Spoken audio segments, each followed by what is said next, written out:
अस्सलाम वालेकुम everyone, welcome to learn with Amar and to another episode. हमने जो है फर्स्ट ईयर का जो टॉपिक स्टार्ट किया हुआ है from chapter 2 and we were discussing the energies that were determined by mister Bohr of an electron.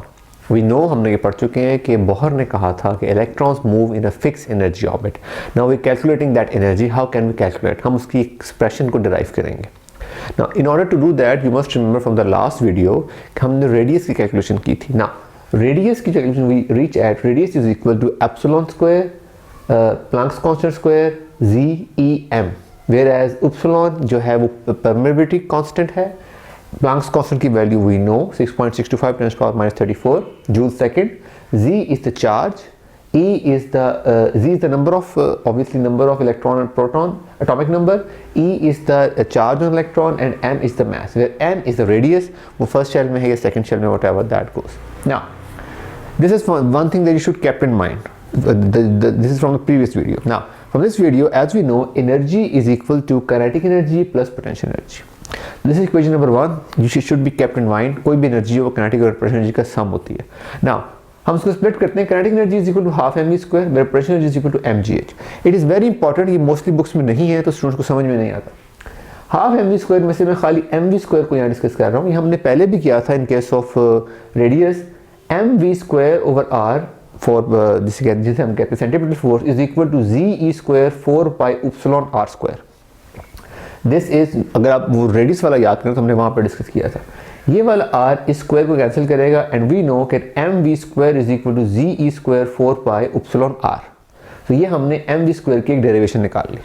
अब आते हैं पोटेंशियल एनर्जी की तरफ। Potential energy is equal to mgh, right. So F is equal to m में जो second law of Newton है और mg, सो हम यहाँ पे mg की जगह F को रिप्लेस कर देंगे तो potential energy equal to F into h। h height के लिए होता है, इस केस में वो रेडियस के लिए होगा। तो फोर्स की वैल्यू वही जो हमने यहाँ पे ली थी, जो हम इलेक्ट्रोस्टैटिक फोर्स की वैल्यू लेते हैं, ze square 4 pi epsilon r square multiply by r। तो ये r उस r स्क्वायर कैंसिल कर देगा। The key point over here is put a negative, क्योंकि हम इलेक्ट्रॉन की पोटेंशियल एनर्जी निकाल रहे हैं और वो रिलेटिव होता है to the centre of the nucleus और from the angle we are seeing. हम न्यूक्लियस के अंदर नहीं हैं, हम बाहर से देख रहे हैं उसको, इसलिए हम उसको नेगेटिव लेंगे। अगर हम न्यूक्लियस के अंदर से देख रहे होते तो वो पॉजिटिव होता। सो वो put it over here. So अभी हमारे पास ये आ गया potential energy is equal to ze square 4 pi epsilon r। So we get potential energy from here and kinetic energy from here. Now we combine the two. So putting the two in equation number 1, ये equation number 1 थी, half mv square plus mgh। mv square की जगह हमने जो value derive की थी ये वाली, वो मैंने लिख दी यहाँ पे, और पोटेंशियल एनर्जी की जगह जो वैल्यू डिराइव की थी वो मैंने यहाँ पे लिख दी। इफ यू ऑब्जर्व, दोनों वैल्यू सेम है। यहाँ से आपको पता लग जाएगा कि आपकी कैलकुलेशन ठीक जा रही है कि नहीं जा रही। Now E is equal to, यहाँ से हमने कॉमन ले लिया ze स्क्वायर और 4 पाई एप्सिलॉन r हमने कॉमन ले लिया। जब मैंने कॉमन लिया तो ये हाफ यहाँ ऐसे आ गया, क्योंकि ये माइनस था तो माइनस प्लस माइनस माइनस आ गया, 1 आ गया सर। हाफ माइनस 1 आता है माइनस हाफ, जिस तरह एक में से आधा निकाल दें, यानी आधे में से एक निकाल दो, माइनस हाफ आएगा। सो ये माइनस जो है ये आगे आ गया और ये 2 मल्टीप्लाई हो गया 4 से तो आ गया 8। This is equation number 2। If you notice, इस इक्वेशन में r लिखा हुआ।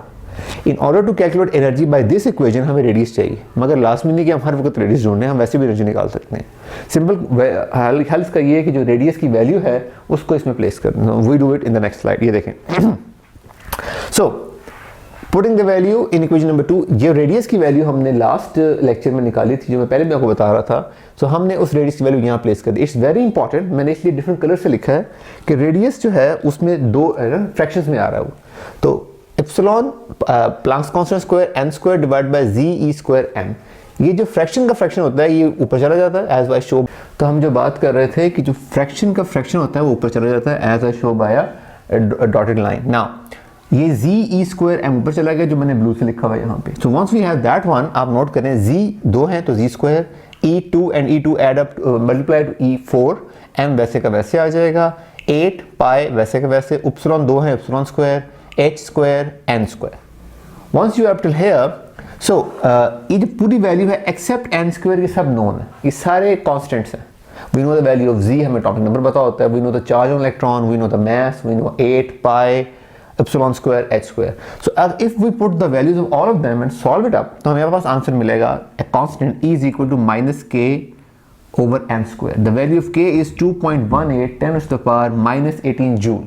It is very important to know कि बड़ा आसान है याद करना, 2.18 10⁻⁻18, जो 1/8 है वही 1/8 ऊपर पावर बन गया joule. This is the energy for 1 electron. अब अगर वो इलेक्ट्रॉन अपने ऑर्बिट शिफ्ट करे तो आप n² से डिवाइड, यानी कि फर्स्ट शेल में है तो उसका ये एनर्जी है, सेकंड शेल में जाएगा तो इसको डिवाइड कर देंगे 2 के स्क्वायर से जो कि 4 आता है, तो उसकी वैल्यू निकल आएगी। मगर अगर हम नॉर्मली इतनी लो एनर्जी को डिस्कस नहीं करते, हम इसको लेते हैं मोल में। अगर मेरे पास 1 मोल इलेक्ट्रॉन है तो क्या होगा, तो फॉर दैट वन हम करेंगे ये कि फॉर 1 मोल ऑफ इलेक्ट्रॉन हम इसको मल्टीप्लाई कर देंगे एवोगैड्रो नंबर के साथ। जो हमें आंसर मिलेगा वो मिलेगा हमें अगेन जूल में, तो इसको किलो जूल में करने के लिए हम 1000 से डिवाइड कर देंगे। सो व्हाट वी गुड, ये हमने सॉल्व किया तो आंसर आ गया जूल में 131335 बाय n² जूल पर मोल। पर मोल क्यों, क्योंकि हमने इसको एवोगैड्रो से मल्टीप्लाई किया था। नाउ इसको ये जूल में है, इसको किलो जूल में करने के लिए हम इसको डिवाइड कर देंगे 1000 के साथ। So we get 1313.35 kilo joule per mole. तो ये बुक्स में सॉर्ट आउट नहीं हुआ, so that is why I right over here. तो एक दफा आपको ये वैल्यू मिल गई तो पहले शेल के लिए n की वैल्यू होगी 1, this is the value. Second shell के लिए n की वैल्यू होगी 2 का square 4 divide by 4। Third shell के लिए 3 and so on and so fourth. तो इस तरह आप किसी भी शेल की एनर्जी कैलकुलेट कर सकते हैं by using this Bohr equation of energies. Thank you so much for watching and keep subscribing. Thank you.